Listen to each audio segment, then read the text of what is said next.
few of the men and women who came out of exile and out of prison in the early 1990s foresaw that the divide between rich and poor in South Africa would not shrink after liberation, but would widen. And who imagined the nightmare of disease about to envelop the country? These are fresh AIDS graves outside a small town in KwaZulu-Natal. The first recorded case of AIDS in South Africa was diagnosed in 1982. In 1985, the first paper on HIV/AIDS to be published in the country forecast that the disease would remain largely confined to gay men, as had been the case in America and Europe, but it was soon evident that this was not so. As liberation from apartheid was being celebrated, already more than 500,000 people were infected. South Africa had started on the path to becoming the country with the largest number of HIV infections on Earth, and more deaths from AIDS each year than all other countries. Why? One reason was cultural. Anything to do with sex was never to be discussed in public. Anyone who dared to mention oral sex was un-African, according to Jacob Zuma, who would become South Africa's 4th president. Only those who behaved immorally or were sexually promiscuous got AIDS. Audiences were shocked when Mandela, after his release from prison and before the 1994 election, tried to engage them on the danger facing the country and the importance of preventative measures like condom use. Why bring all that up before decent people? On occasion after occasion, angry muttering would greet the 75-year-old liberation hero. He gave up. During the 5 years of his presidency, he avoided mentioning AIDS. Only after his return to private life did he resume speaking out.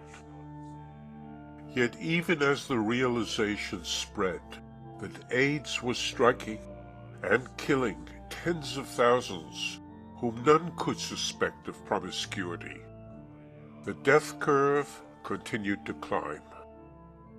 Here the reason was a political decision.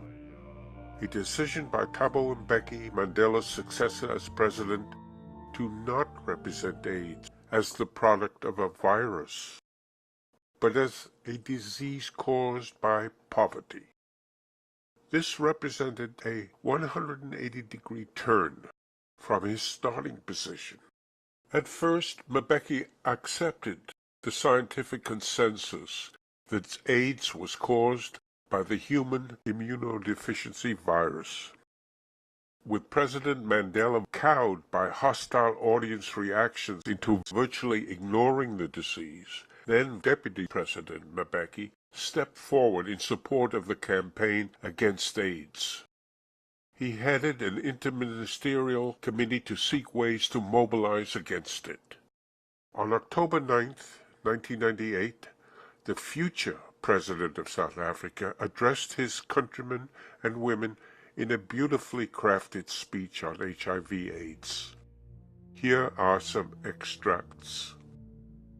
For too long, we have closed our eyes as a nation, hoping the truth was not so real. For many years, we have allowed the HIV virus to spread. Every single day, a further 1,500 people in South Africa get infected. To date, more than 3 million people have been infected. The danger is real. HIV/AIDS walks with us. It travels with us wherever we go. We have experienced AIDS in the groans of wasting lives. We have carried it in small and big coffins to many graveyards. By allowing it to spread, we face the danger that half of our youth will not reach adulthood. Their education will be wasted. The economy will shrink. There will be a large number of sick people whom the healthy will not be able to maintain. Our dreams as a people will be shattered. HIV spreads mainly through sex. You have the right to live your life the way you want to, but I appeal to the young people who represent our country's future to abstain from sex for as long as possible. If you decide to engage in sex, use a condom. In the same way, I appeal to both men and women to be faithful to each other, but otherwise to use condoms. We shall work together to support medical institutions to search for a vaccine and a cure. We shall mobilize all possible resources to spread the message of prevention, to offer support to those infected and affected, to destigmatize HIV and AIDS, and to continue our search for a medical solution. However, soon after delivering that speech, Mbeki would reject with tragic effect each key point he had made. He would spurn the scientific consensus that AIDS was caused by a virus. He would deny that it was a sexually transmitted disease. He would even deny knowing anyone who had ever died from AIDS. Why? It is a depressing story. When the government's newly created Interministerial Committee on AIDS first met in 1997, Mbeki and his colleagues faced an advancing health disaster that seemed uncontrollable. The only hopeful treatment was a combination therapy of 3 antiretroviral drugs. This was impossibly expensive. 1 month's supply for a single person cost the Rand equivalent of $868. To supply the therapy to the nearly 2 million already infected would have cost $18 billion, a sum which would consume almost half the national budget of $37 billion. How could the ANC leaders, who had promised a better life for all, make any headway into the massive problems already before them, with the HIV virus on the loose? Then a miracle appeared. So it seemed. In January 1997, Nkosazana Dlamini Zuma, the Minister of Health, was contacted by a team of researchers who reported that they had developed a special compound for HIV-infected persons. This, after informal trials, proved, quote, far superior and effective than any known treatment to date worldwide, unquote. They had patented their drug under the name Virodine. It was effective at any stage of infection. Terminal cases had been reversed. Patients had regained health and picked up as much as 12 pounds within 1 month.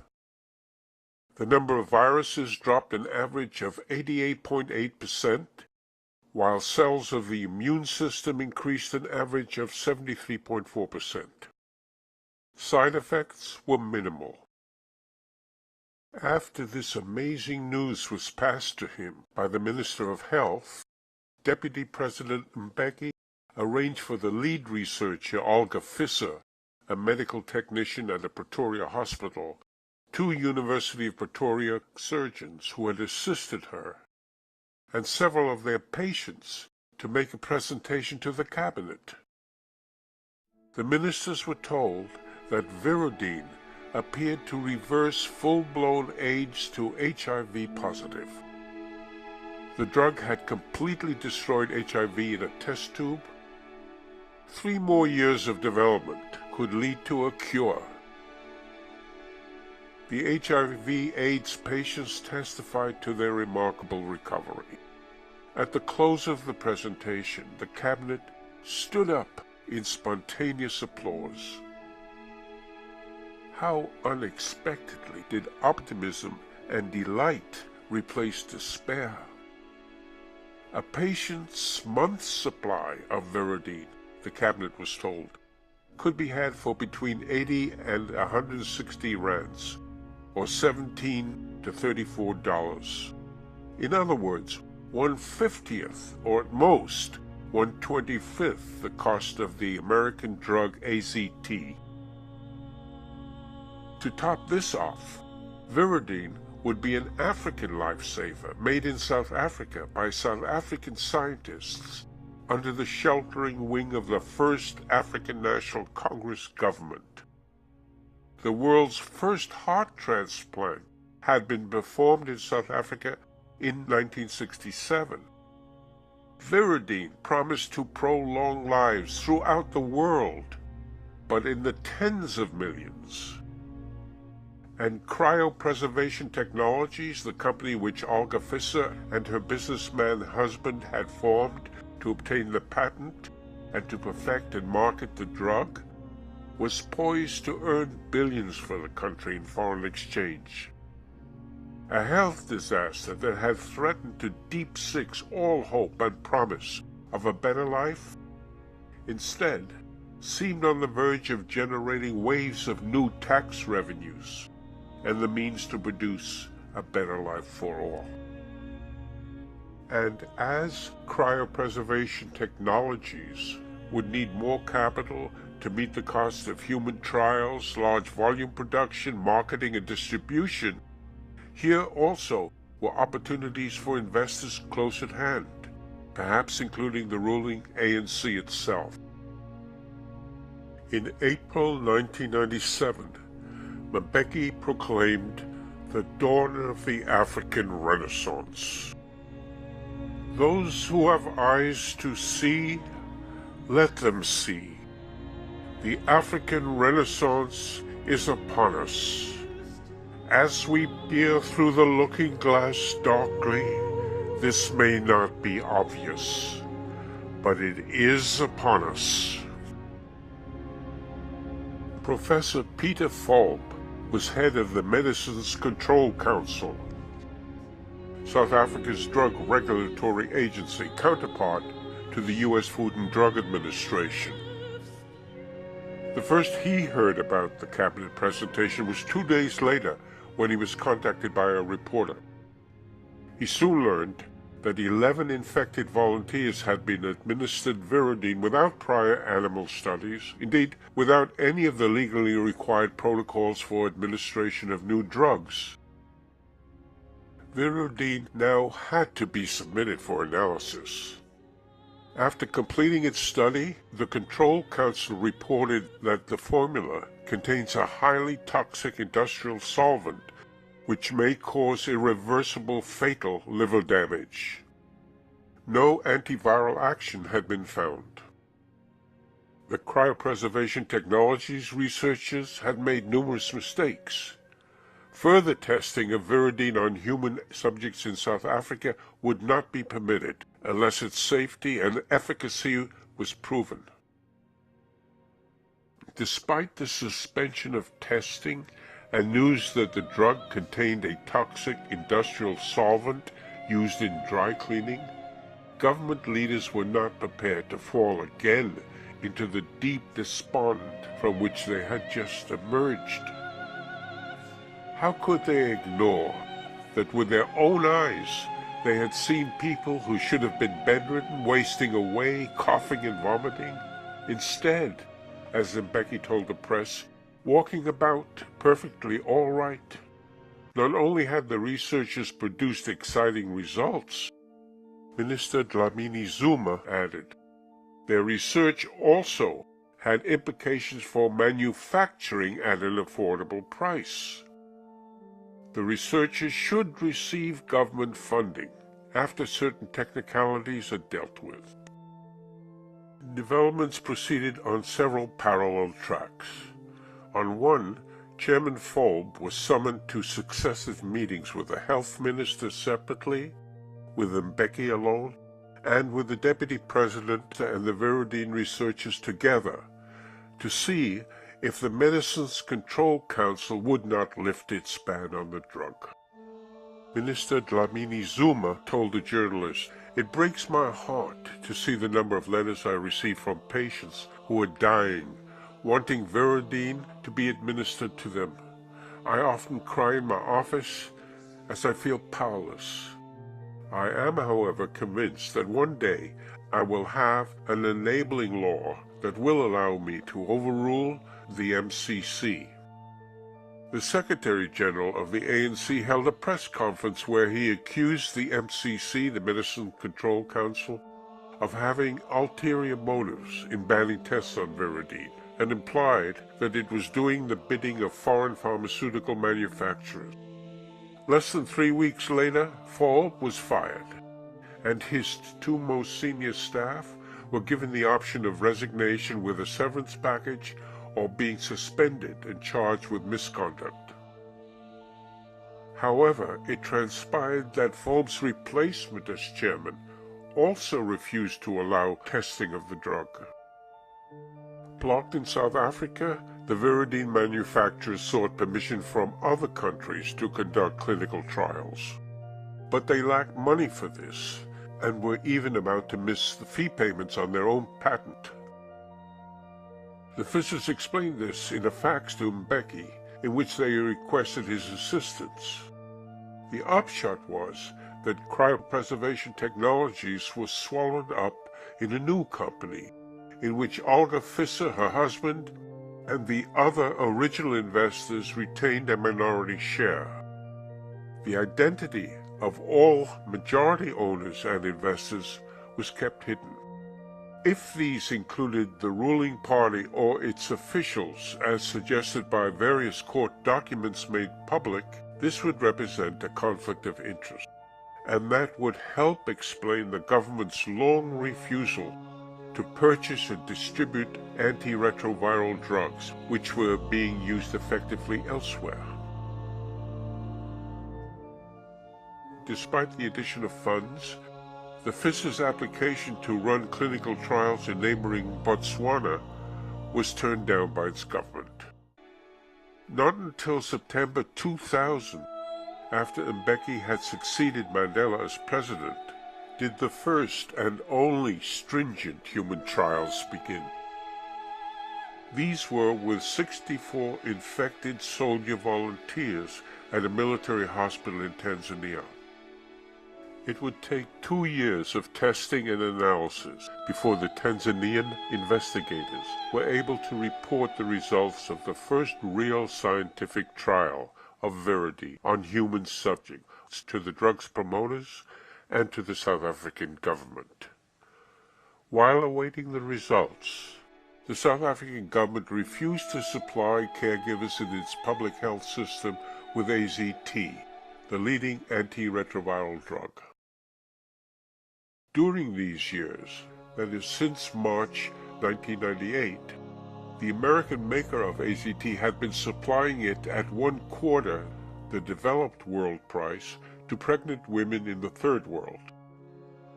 This followed discovery that if AZT was taken in the final weeks of pregnancy, cases of mother-to-child transmission of the virus would be reduced by 50%. An estimated 40,000 HIV-infected infants were then born annually, half of whom could be saved from the virus. A short-course nationwide rollout, limited to infected pregnant women in South Africa, was considered. This would have added 0.4% to South Africa's national health budget. Viridine's future, then, was still unresolved. Minister Dlamini Zuma decided not to proceed with an AZT rollout. AZT, she explained, is not cost-effective because we don't have the money. The health minister's decision to save $15 million by not supplying AZT to HIV-infected pregnant women was endorsed by the Interministerial Committee on AIDS, chaired by Deputy President Mbeki. He was chair also of another cabinet subcommittee, which 5 weeks earlier selected the winning bids not on a question of $15 million, but on more than $5 billion worth of weapons purchases, including, as described in the previous episode, a British jet fighter twice as expensive as the Italian alternative favored by the South African Air Force. The angry backlash from white and black anti-AIDS activists could be discounted. Viridine, though its testing in South Africa remained banned, was still in play. If it proved out, who would remember the effects of the current AZT turned-down decision? Indeed, the Viridine promoters were providing Mbeki periodically with upbeat news.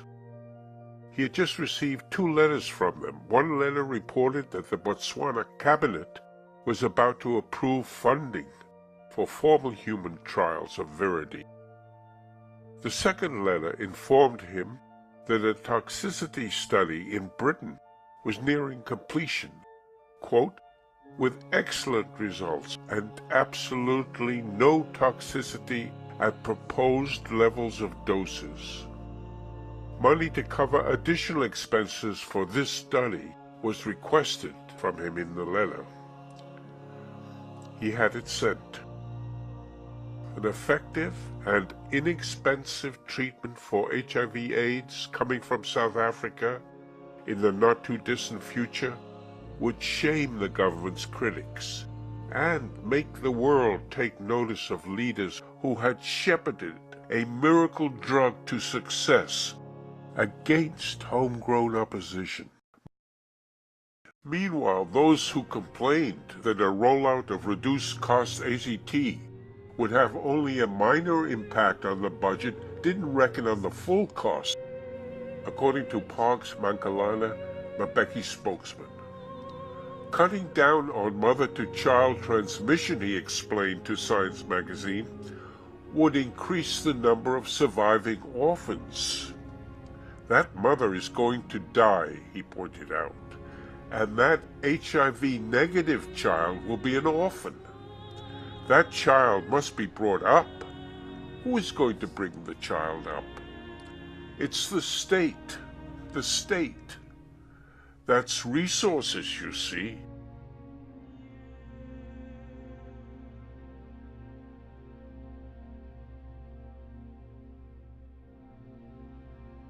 Mbeki was inaugurated South Africa's second post-apartheid president in June 1999. He could not have felt easy about being held responsible for the deaths of tens of thousands of infants, but the entire public health system was nearing collapse. There was no keeping up with the thousands of new beds and bed spaces needed every year to try to ease the suffering of the deadly virus's victims and their families. Half the medications furnished by the state to its public hospitals were being stolen, winding up in the high-priced private sector. Small wonder that the World Health Organization was about to rate the overall performance of South Africa's health system 175th out of 191 countries studied, worse than Niger's and just above Chad's. The pressure to supply AZT to infected pregnant women was one amongst so many contending pressures in a country where nearly half the population was trying to extend their own lives on less than $2 a day.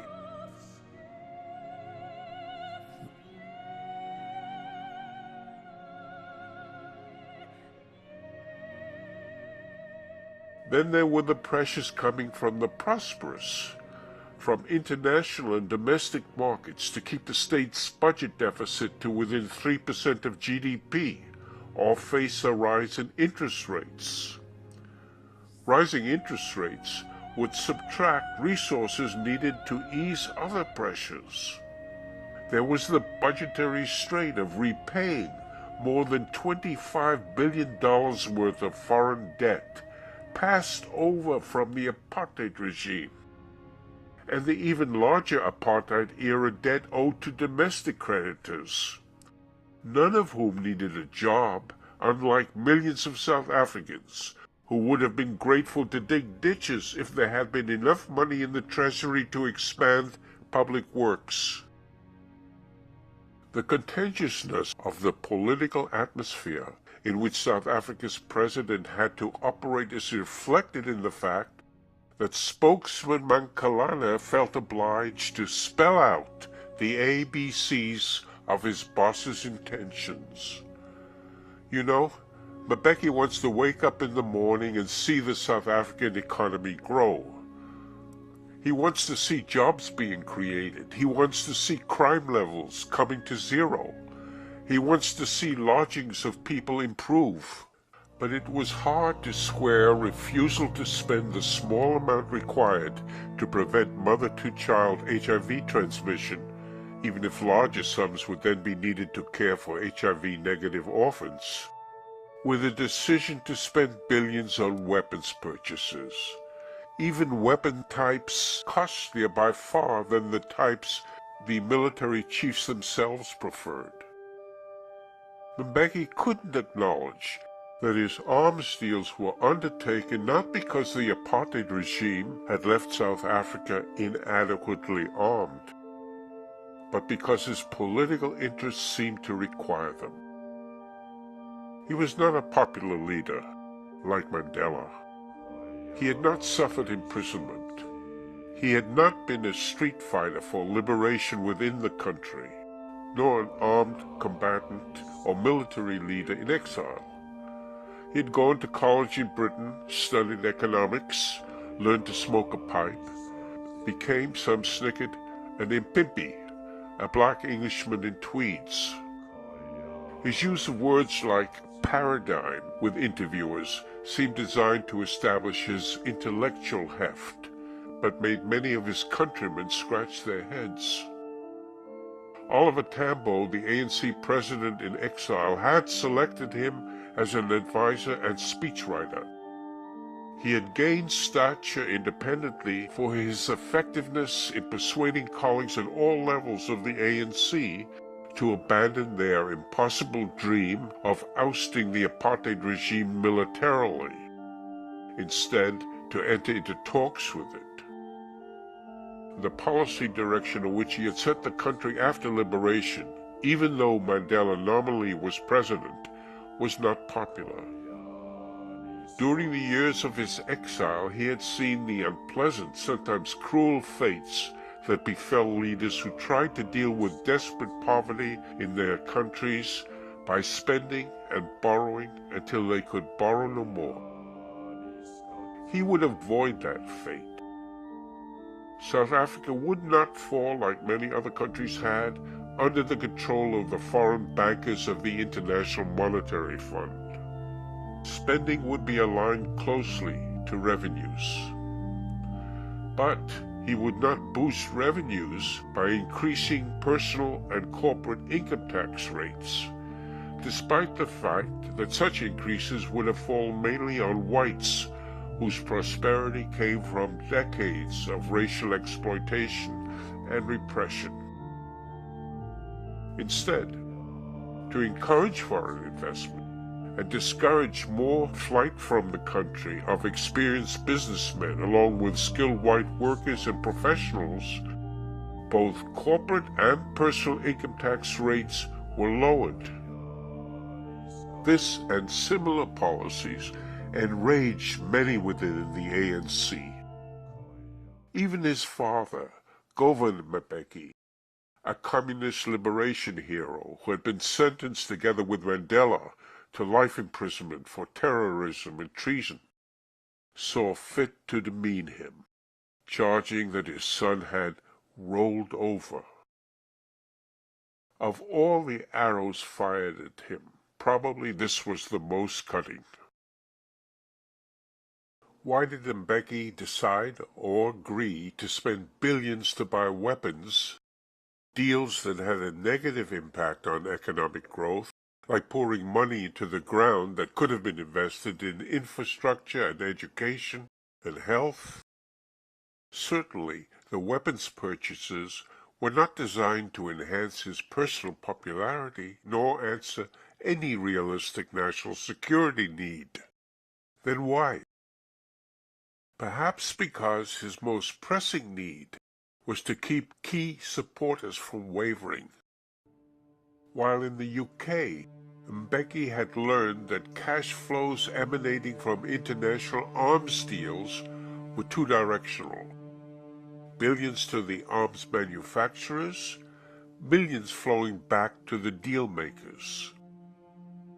Here in South Africa, these included the Minister of Defense, who had persuaded a reluctant Mandela in 1994 to make Mbeki deputy president. It appears that money was also funneled by arms suppliers into the coffers of the ANC. This would have enabled Mbeki to manipulate party members other than those who had shaped the deals and had obtained kickbacks.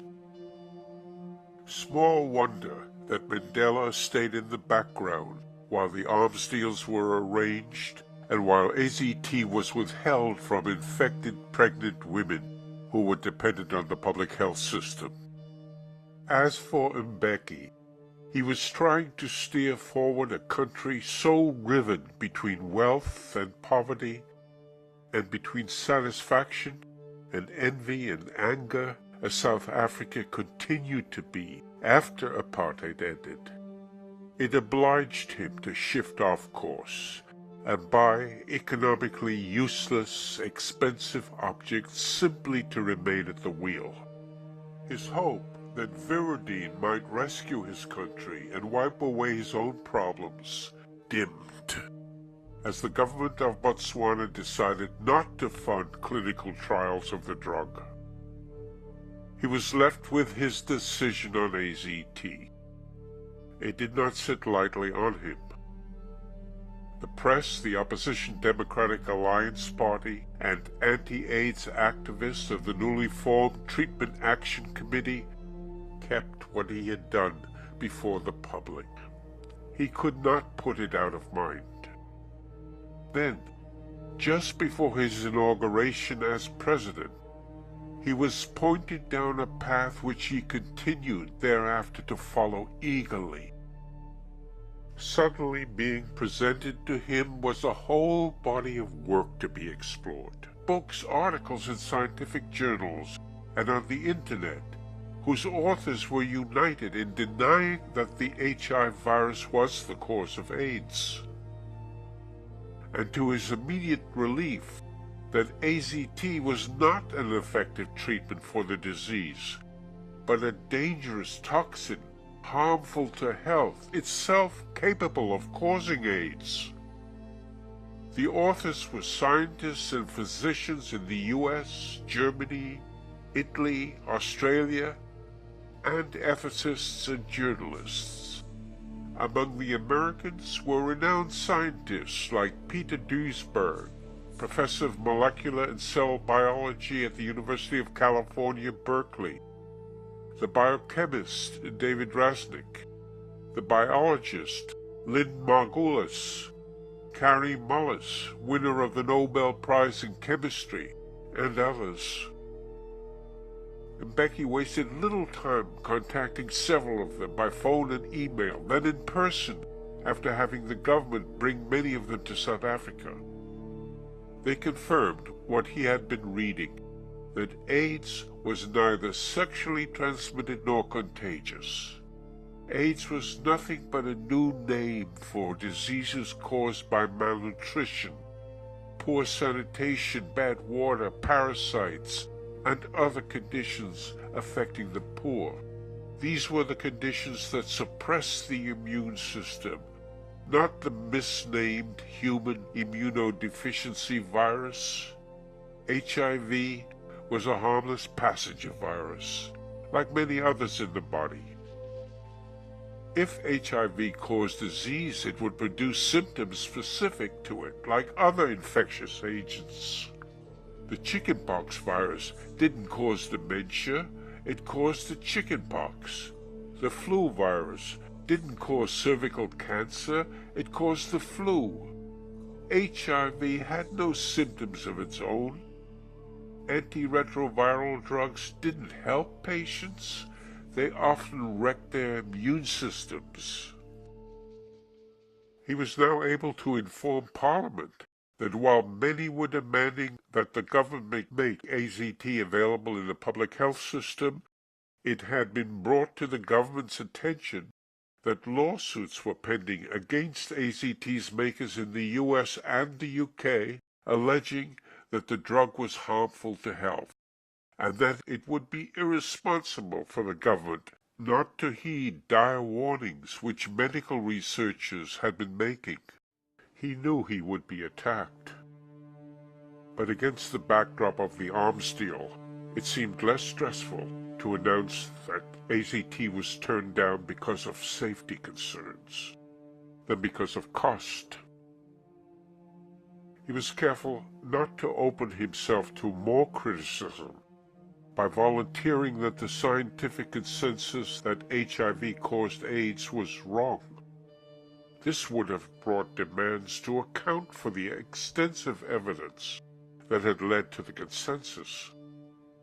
For example, evidence showing transference of the virus from a single infected person to individuals with no prior risk factors, and the subsequent deaths from AIDS on both sides of these exchanges, as from an infected dentist to his patients. Mbeki's emotional necessity was to sidestep this evidence. At ANC party venues, however, he needed to negate it, to discipline party members, by setting forth a party position and providing them with talking points. He told ANC parliamentarians that 90% of the deaths in Africa attributed to AIDS were actually due to diseases of poverty, and the rest to other illnesses. Party members had not forgotten the help given by the U.S. to the former apartheid regime. Both Mbeki and Mandela were still on the U.S. terrorist watch list. The members heard from their leader that antiretrovirals were poisonous toxins that were being used by the big U.S. pharmaceutical companies to exploit Africa for profit. Africans were their guinea pigs. The CIA was working covertly alongside the pharmaceutical manufacturers to undermine him, because by questioning the link between HIV and AIDS, and by warning about the toxicity of their antiretrovirals, he posed a threat to their profits. He may have known from the Parliamentary Medical Scheme Committee, which paid for the members' medications, that already 68 out of the 400 MPs were obtaining antiretrovirals to contain their own HIV-positive status.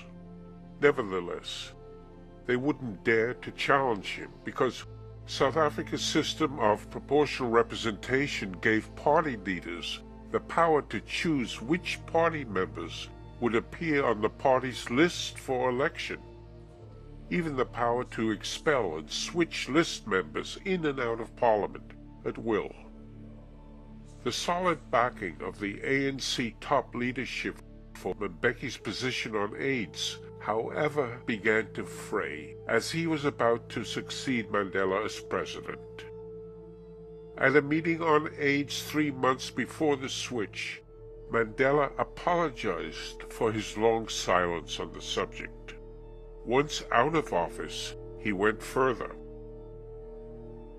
After watching some of his relatives die and a cousin's child recover After taking antiretrovirals, he infuriated Mbeki by declaring publicly that HIV causes AIDS. Subsequently, at a meeting of the National Executive Committee, the party's highest policy-making body, he appealed to make these drugs available in the public health system to infected pregnant women and rape victims. Only 2 of the 80-member body supported him. The other members vied with each other in denouncing him, none more vehemently than Peter Makoba, head of the ANC's Youth League, who would die less than 3 months later for what was described as respiratory problems, widely believed to have been AIDS. Makoba had been taking antiretrovirals himself, but had ceased taking them. Time and again Mandela tried to meet with Mbeki to raise his concerns over AIDS policy, but the new president refused to take his calls. While Mandela was receiving the accolades of the world, becoming its chief hero and saint, the heavy lifting had fallen to him, Mbeki, and with it had come unceasing attacks as he worked trying to match the country's limited resources to its near limitless needs. Could Mandela keep his thoughts to himself, loyal party man that he was supposed to be?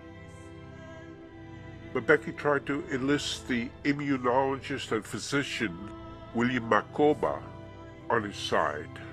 Makoba was the first African head of the South African Medical Research Council. Mbeki sent him 1,500 pages of the writings of Duisberg and other prominent AIDS dissidents who denied the link between HIV and AIDS. To no avail. Makoba held to the scientific mainstream and warned Mbeki in an article written shortly after for the journal Science that Mbeki's policy on antiretrovirals could result in the greatest genocide of our time.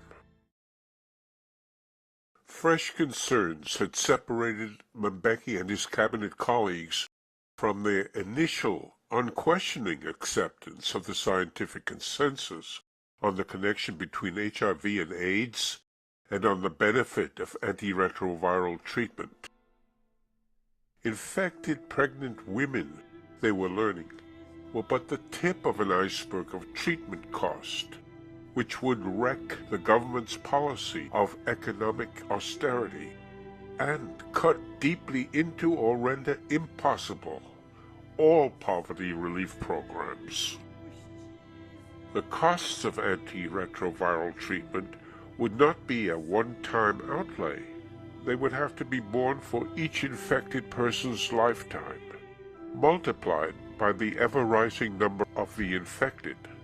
The Assistant Secretary General of the ANC at the time pointed out, making antiretroviral drugs available is only one side of the story. The state will have to take responsibility for all the costs of AIDS-infected individuals. The state doesn't have that kind of capacity or resources. Mbeki's finance minister, Trevor Manuel, was more blunt.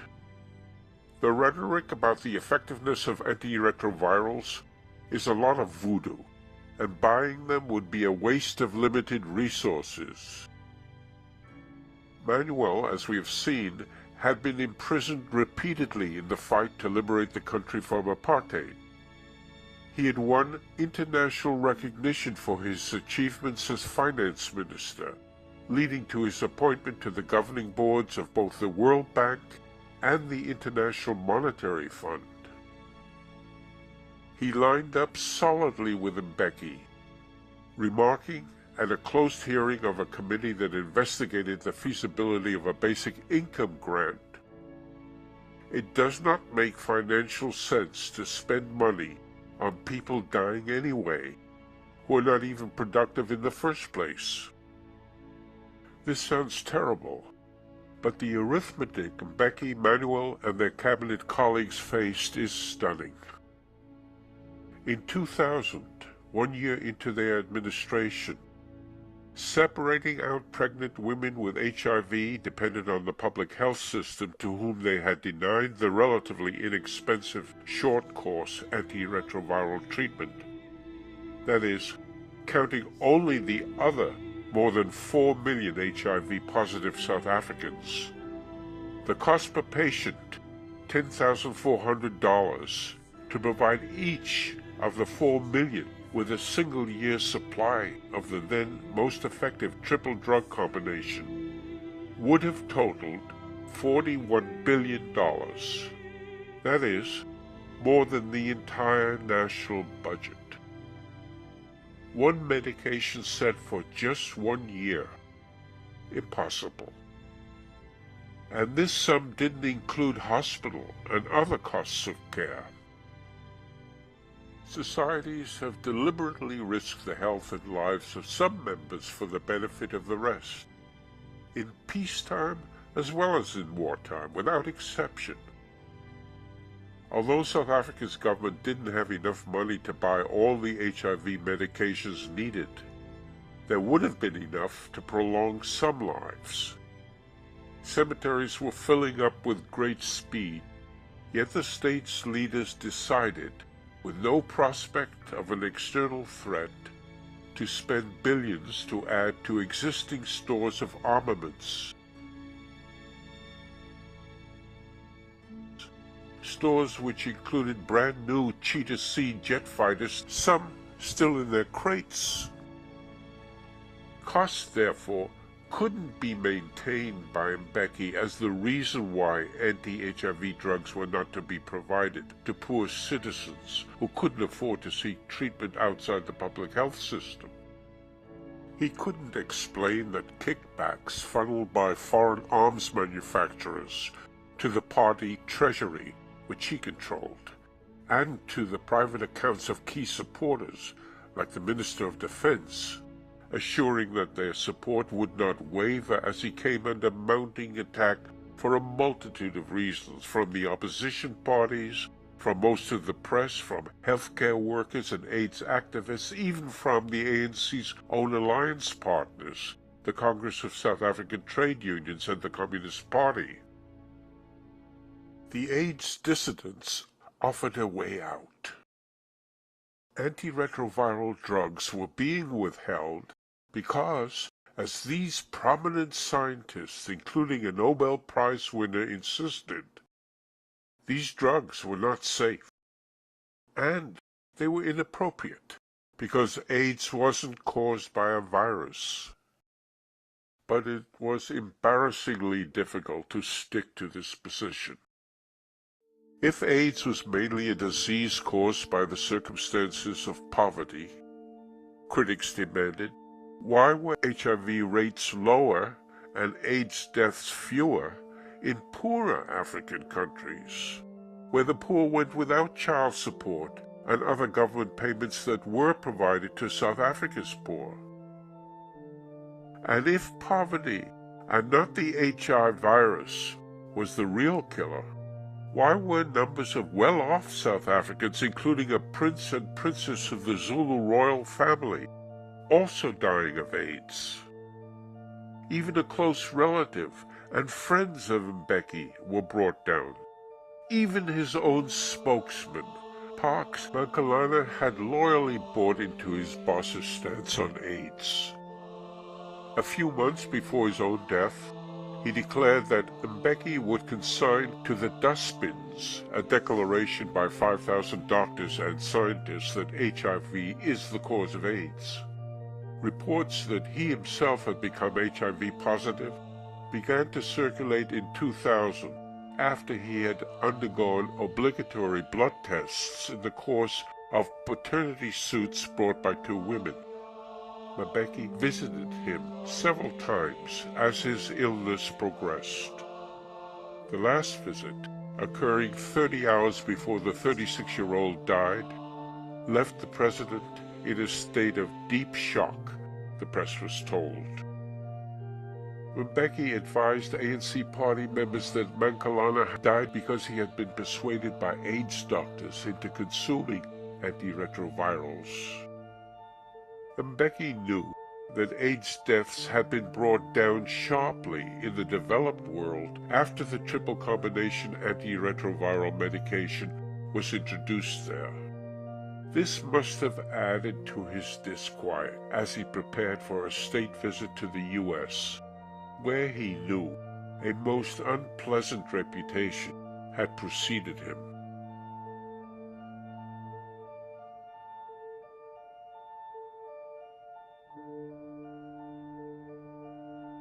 Driven to explain himself in advance of the visit, he composed a 5-page letter to President Clinton.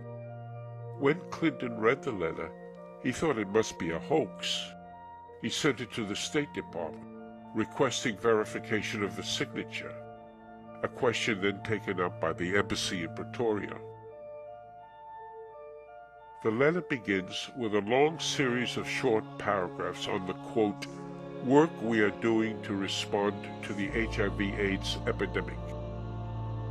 Nothing mentioned here seems in any way remarkable or deserving of special attention. President Clinton and other world leaders who received copies already knew that AIDS had killed many more persons in Africa than anywhere else. They also knew that most victims in Africa were heterosexual. They would not be impressed by paragraphs of statistics and sources to pound this in. But as the remainder of the letter made clear, Mbeki was hoping that the letter's recipients would accept what he wanted them to accept. That AIDS in Africa was a distinct disease, unlike AIDS elsewhere. It would be criminally irresponsible of him not to search for a specific and targeted response to this distinctly African catastrophe. He was being condemned merely for consulting noted scientists who, because they thought outside the mainstream, were considered dangerous and discredited, like the heretics of an earlier period, who were burnt at the stake. How could he be expected to follow the example of the racist apartheid regime which had prohibited dissent? The leaders of the US, the UK, Germany, France, and the others who received copies of the letter commanded far greater resources for combating disease. The problems of poverty and inequality they faced were far smaller than those Mbeki had to deal with. They had no experience of being on the receiving end of racial oppression and exploitation. It seemed to them unquestionable that their pharmaceutical companies should recoup the costs and be rewarded for the risks of undertaking drug development, which included lengthy, expensive, and uncertain safety and efficacy trials. That antiretroviral drug prices then put life-prolonging treatment out of reach of Africa's HIV-infected millions was hardly among their pressing concerns. What led Mbeki to imagine his letter would be favorably received is not known. Perhaps the then still solid backing he was receiving from his own 29-member cabinet skewed his judgment. Principal among his cabinet support on AIDS policy was his own appointee as the country's health minister, Manto Chabalala Bisimang. He had known her for close on half a century, since they attended Fort Hare, the segregated black college, during apartheid. Both had gone into exile together in 1961. In 1969, Manto, as she was widely known, graduated with a medical degree from the first Leningrad Medical Institute in the Soviet Union.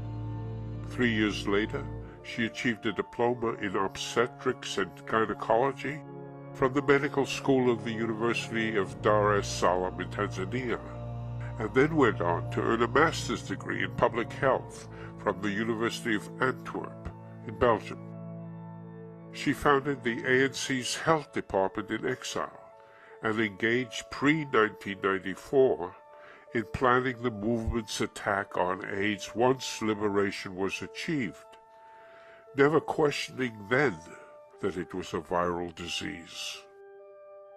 Between her medical studies in Tanzania and Belgium, while serving as director of a public hospital in Botswana, she was arrested, tried and convicted on charges of stealing a watch from the wrist of a patient under anesthetic, and of stealing hats, handbags, and jewelry from patients. Botswana declared her a prohibited immigrant and expelled her to Tanzania. This became public knowledge in South Africa only 30 years later. An ANC spokesman then explained that President Mbeki had known, but any sentence under 12 months did not disqualify a person from inclusion on the party list for membership in Parliament. In picking her to head the health ministry, Mbeki could be confident about her complete loyalty. The price she paid was to become a figure of ridicule, as she was sucked by the country's unforgiving crosswinds of great angry needs and woefully inadequate means into the same whirlpool of denial and contradiction as Mbeki. The clash between her training in public health and her obligation to Mbeki restrained her from ever giving a straight answer to whether HIV caused AIDS. In one interview, she was harried into 8 successive evasions. Why do you ask me that question today? I have answered that question umpteen times. Yes, and the answer is, umpteen times I've answered that question. My whole track record of having worked at the area of HIV and AIDS for the last 20 years is testimony. Why should you ask me that question today? And so it continued. It could not have been pleasant to see the cemeteries filling up while the black cloud of the arms deal remained hovering above. She struggled to escape this shadow, reportedly offering the UK's Guardian newspaper that South Africa could not afford AIDS drugs because it needed submarines to deter US aggression. Subsequently, she denied having said this. In line with Mbeki's admonition to ANC parliamentarians in 2000 that AIDS was principally a disease of poverty and poor nutrition, not the result of an infectious agent, she promoted lemons, garlic, African potatoes, and beetroot as effective countermeasures. Critics scorned her as Dr. Beetroot.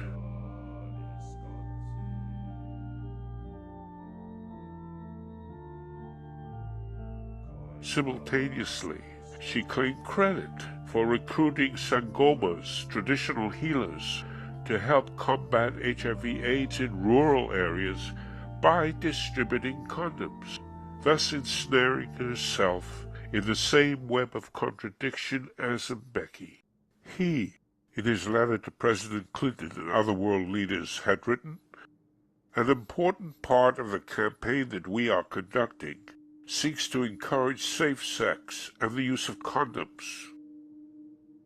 But at home, his need to rationalize the government's refusal to purchase and distribute antiretrovirals led him to deny to party members that AIDS was a sexually transmitted disease.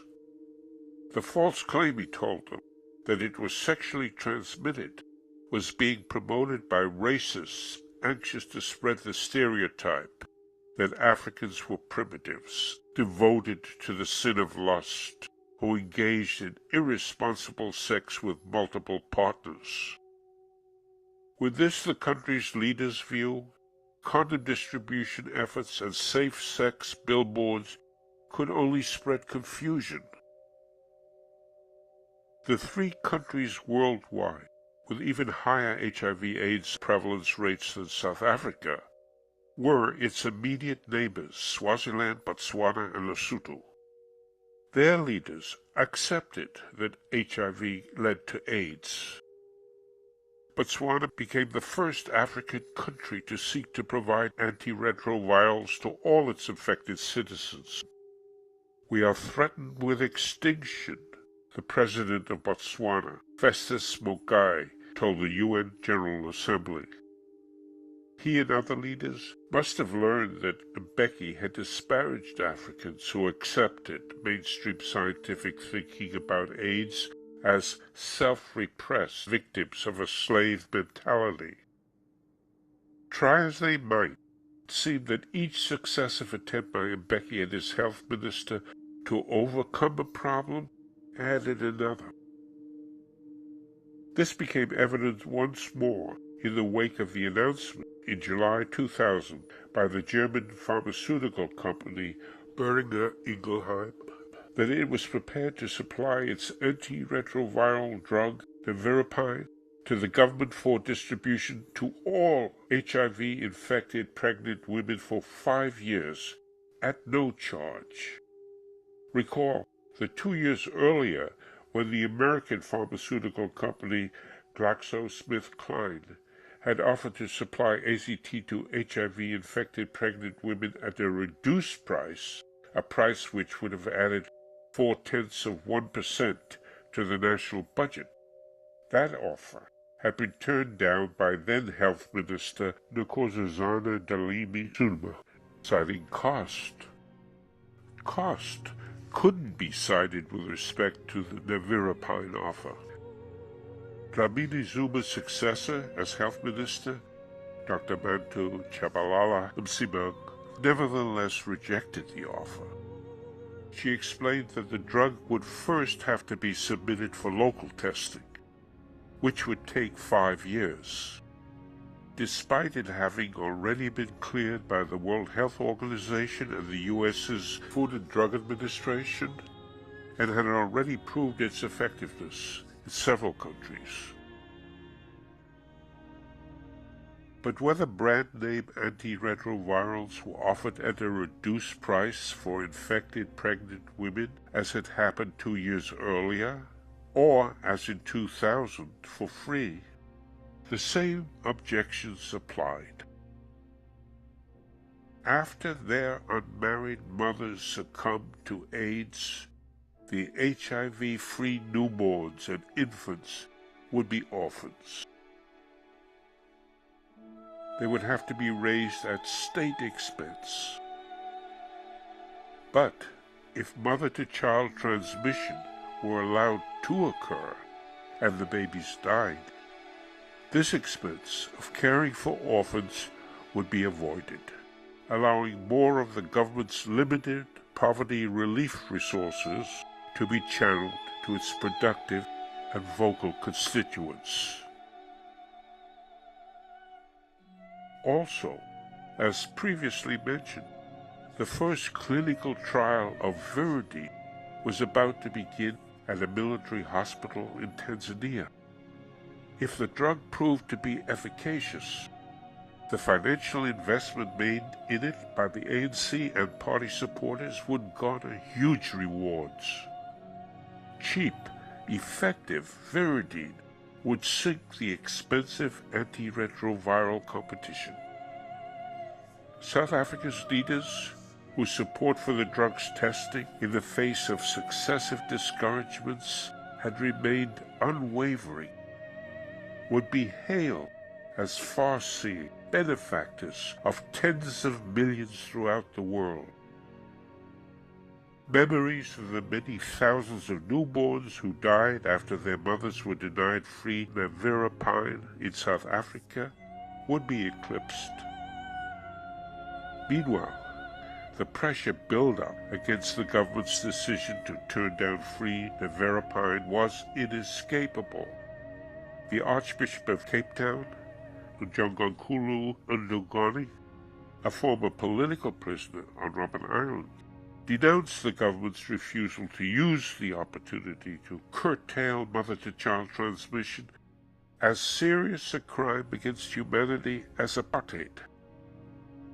Leaders of the principal Union Federation and the Communist Party, both partners of the ANC in the liberation struggle, joined anti-AIDS activists in opposing the decision. The Congress of South African Trade Unions General Secretary, Zwelinzima Vavi, pointed to the success of Brazil, a country with similar income disparities to South Africa, in providing medication to its infected citizens, and called on the government to declare national emergency. As the death rate continued to rise, the government's inaction became ever harder to maintain in the face of a sharp drop in antiretroviral prices, brought about by accusations of greed against the major pharmaceutical companies, relentless pressures from public health communities and international organizations, and competition from generics manufactured in India. The prospect for patients was quite different at the close of 2000 than in the beginning of the year, except in South Africa. The cabinet remained solid behind President Mbeki and his health minister. So did the ANC's entire 80-member policy-approving National Executive Committee. The ruling party held to a firm no against all entreaties, even as the price of the antiretroviral triple combination treatment continued to be driven down by generic competition from $10,349 per patient per year in May 2000 to $295 by February of the following year. And even as the scale of the country's disaster mounted. All this while the grip that the stigma of HIV/AIDS had held over the country was weakening. Many South Africans had died in silence and shame, including those who had contracted the disease from their spouses.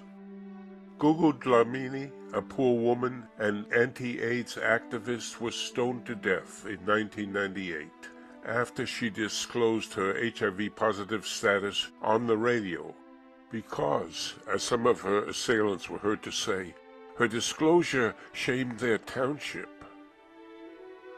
As mentioned, a veil of secrecy surrounded the death of Mbeki's spokesman, Parks Mankalana, in 2000. But that same year, Walter and Albertina Sisulu, both imprisoned during the liberation struggle, he with Mandela on Robben Island, announced the death of his son from AIDS.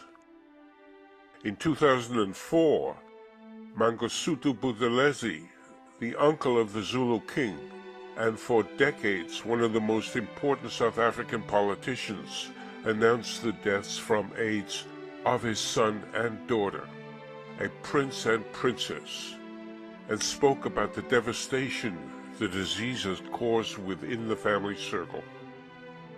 Soon after came Nelson Mandela's announcement of the death from AIDS of his oldest surviving son.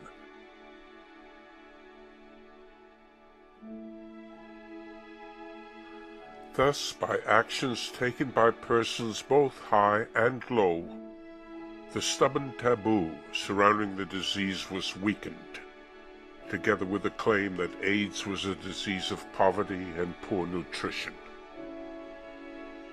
In August 2001, the Treatment Action Campaign, the country's leading AIDS activist organization, sued the Minister of Health in Pretoria High Court, charging that the refusal to distribute nevirapine to all HIV-afflicted pregnant women dependent upon public health services violated two legally binding international conventions, including the Convention on the Rights of the Child, signed and ratified by the former apartheid government, which guaranteed the health of women especially during pregnancy.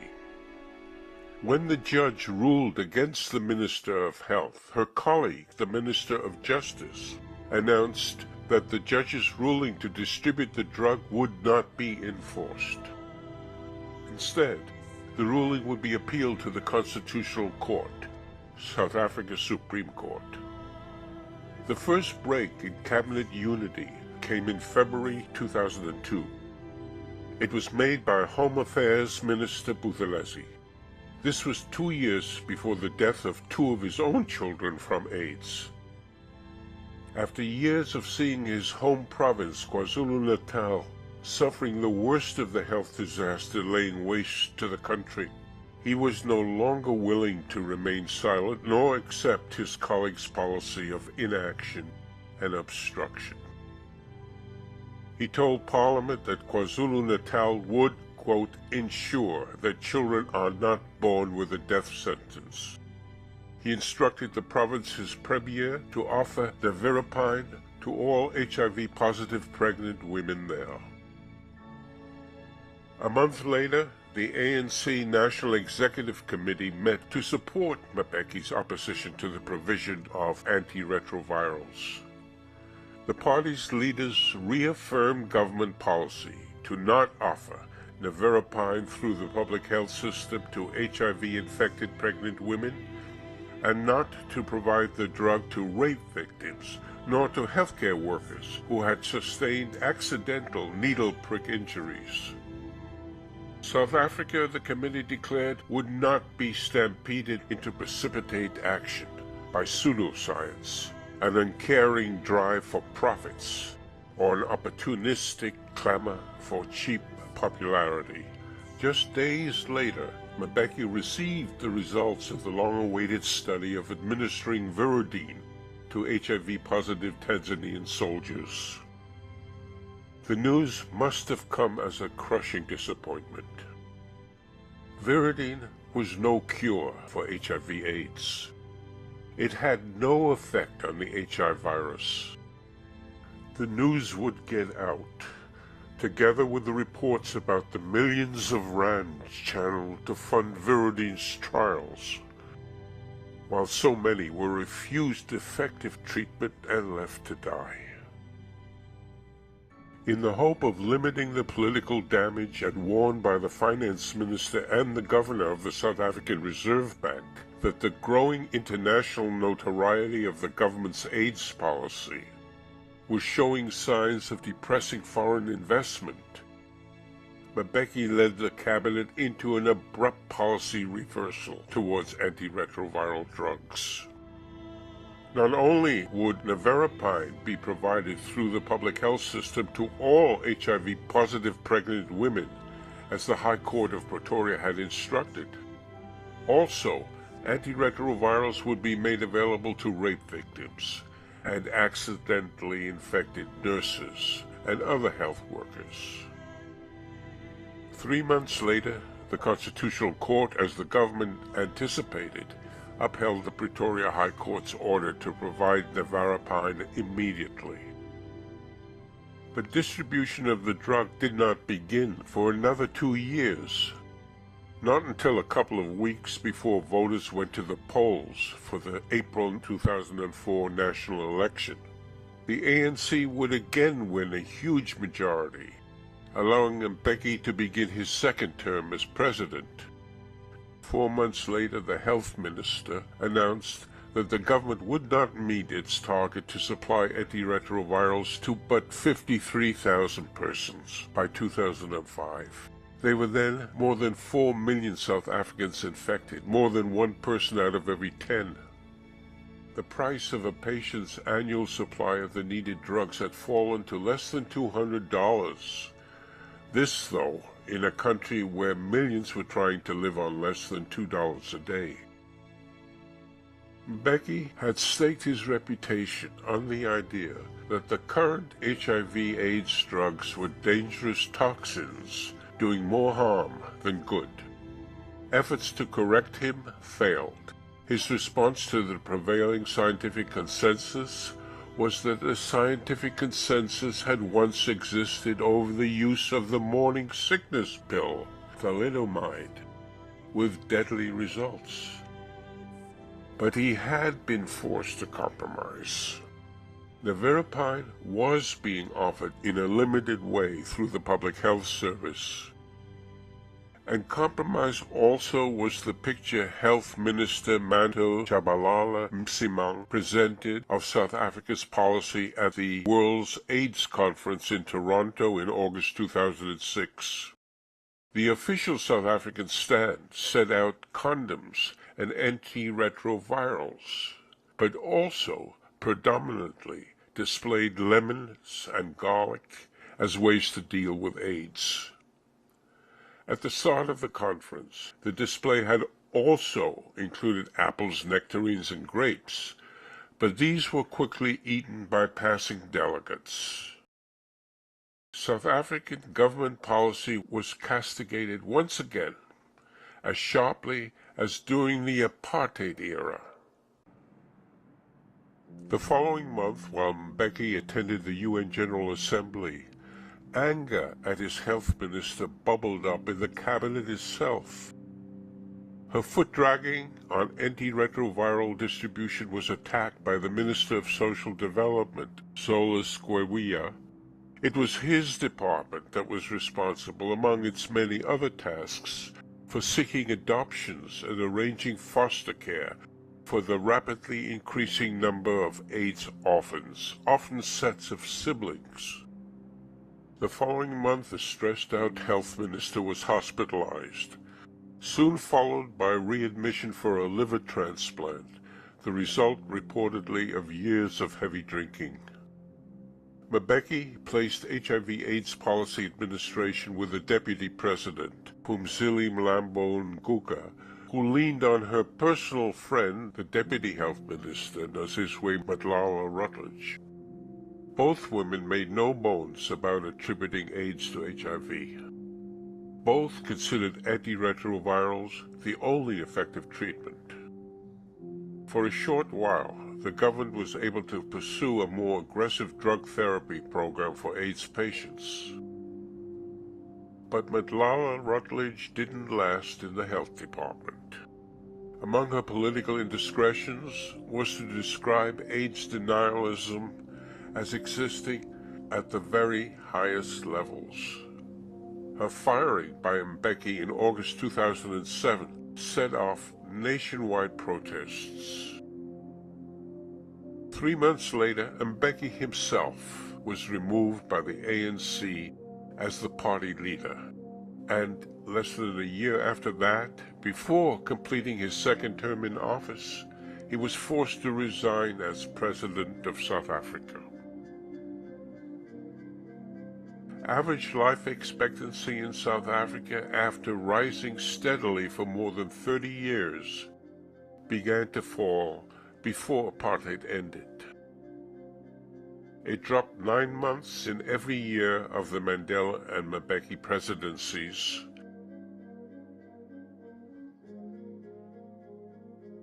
Average life expectancy also fell even more precipitously in neighboring Botswana.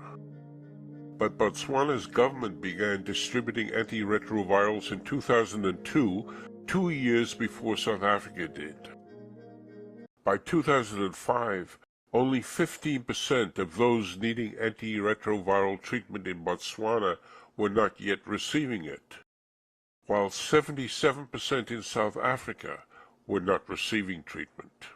This limited distribution occurred even as the price of a year's supply of the triple combination drug treatment continued to fall.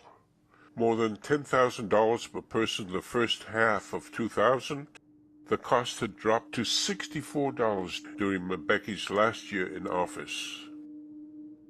Both Kgalema Motlanthe, who served as an interim president during the 9 months after the ANC's dismissal of Mbeki from the presidency, and Jacob Zuma, the next elected full-term president, had accepted, without question, the government's AIDS policy during Mbeki's 9 years in office. Zuma, while serving as deputy president under Mbeki, had headed the government's National AIDS Council, the key national body advising the government on HIV/AIDS. In 2006, during a trial in which he was acquitted of raping a 31-year-old family friend whom he knew to be HIV positive, he had testified that he had not used a condom, but as a precaution had showered afterwards. Both Motlanthe and Zuma recognized the balance of forces had changed. Barbara Hogan, imprisoned for high treason during the apartheid regime, who replaced Manto Tshabalala Simang as health minister during Motlanthe's brief tenure, and Dr. Aaron Motsoaledi, Zuma's appointee, were in no doubt that HIV caused AIDS, and began working to overcome years of denial and obstruction and expand the country's AIDS program as rapidly as budgets and human resources permitted. A concerted effort was made to prevent mother-to-child transmission of HIV. This meant systematically testing pregnant women able to visit antenatal clinics and beginning antiretroviral treatment for those showing a weakened immune system. No doubt, because of budget worries, there was skimping here at first, both in the testing and the treatment. Initially, antiretroviral drug treatment was reserved only for women whose CD4 cells, the disease-fighting cells of the immune system, had been reduced by the virus to 200 or less per drop of blood. At this point, AIDS begins with the body virtually defenseless against infections of all kinds. It took 2 years before South Africa followed World Health Organization guidelines to begin drug treatment earlier, when the CD4 cell count was down to 350. There was also delay, but eventual implementation of the World Health Organization's recommendation for not a single, but a 2-drug regimen, AZT plus nevirapine, as this reduced mother-to-child transmission significantly more than nevirapine alone.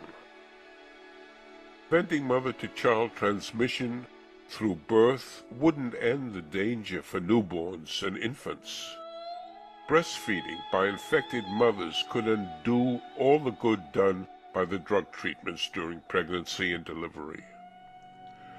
How to get formula milk to poor mothers, and also, where there was no clean piped water, how to ensure that it was not mixed in dirty water, nor served in a bottle or cup that is not totally clean, were a few of the many problems requiring answers and actions before the government could save more of the 15,000 children dying of AIDS every year.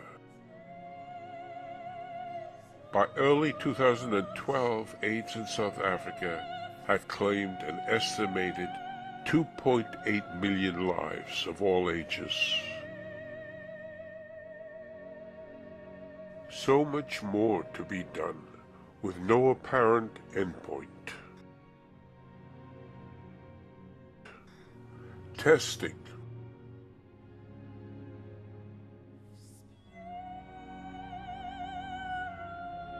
Messaging.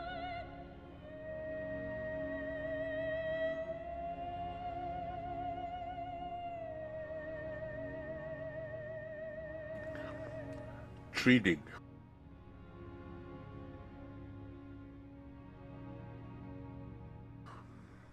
Caring.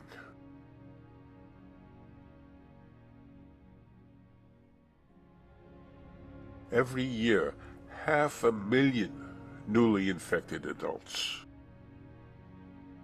More than 300,000 kids under 15 were living with the virus, needing drug therapy every day, every year, for the rest of their lives.